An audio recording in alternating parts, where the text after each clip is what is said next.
If vector A has the components 2, 4, and vector B has the components -2, 6, find vector C such that vector C is equal to 2A plus B. This is a multiple choice question, and so we will solve the question, and after that we will pick the correct option. Vector C is equal to 2A plus B.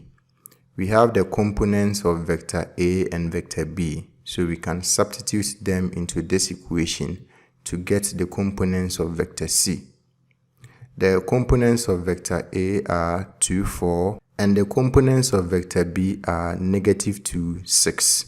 So vector C is equal to 2 times 2, 4 plus -2, 6. 2 times 2 will give us 4. 2 times 4 will give us 8. So vector C will be equal to 4, 8 plus -2, 6.